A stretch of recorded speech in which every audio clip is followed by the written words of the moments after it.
Hello mga ka-guys, magandang umaga, ay hapon na pala kasi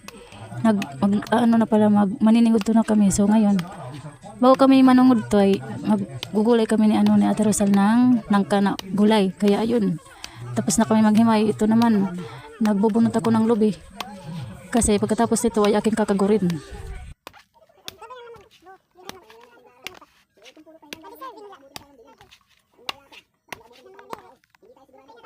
Akala nyo hindi ako marunong magbunot ng lubi. Siyempre, marunong to magbunot ng lubi. Kahit ikaw pa yung bunutin ko, charis. Siyempre, ito pong bukid kasi ako. Kaya yun, marunong ko magbunot at saka magkagod. Ayan, pangunang ano ko to, batch na pagbunot. Charis, pagbunot talaga. Ayan, unang lubi na bubunutin. Tapos may pangalawa pa. Ayan. So ayan, natanggal na yung mga bunot. Sabi nila, hindi ka raw tunay na babae kung hindi ka marunong magbunot ng lubi at pagkagod. Kaya kung hindi ka marunong magbunot ng lubi, ay huwag ka nang kumain ng may nyog. Charis. So ayan guys, lilinisin ko muna yung baw-baw ng lubi kasi marami pang bungot.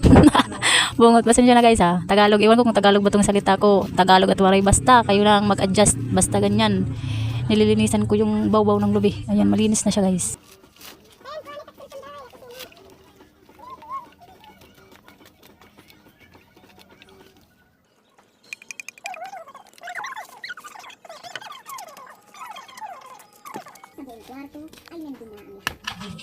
Magbubunot na naman ako guys ng pangalawang lubi ito. Medyo matigas siya guys. Hirap siya bunutin. Naato guys. Walang batasan. Naato siya guys. Kaya naghihimaguri ko sa pagbunot.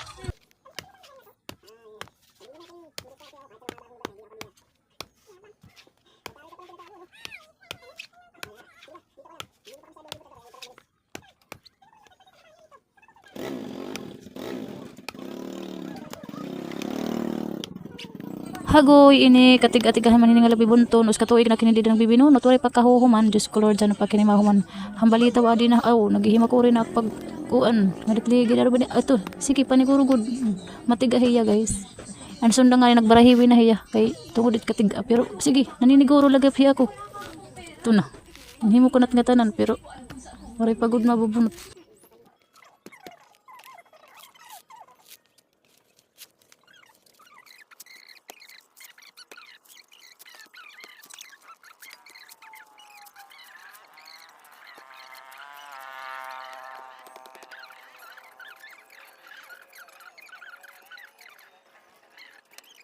So ayan guys, tapos na ako magbunot ng lubi.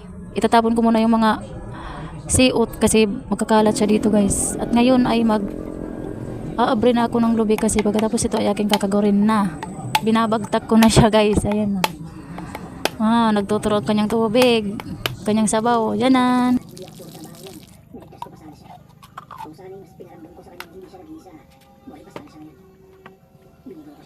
Kinapoy ako dun sa pagbagtak ng lubi. Imagine, 2 nyog.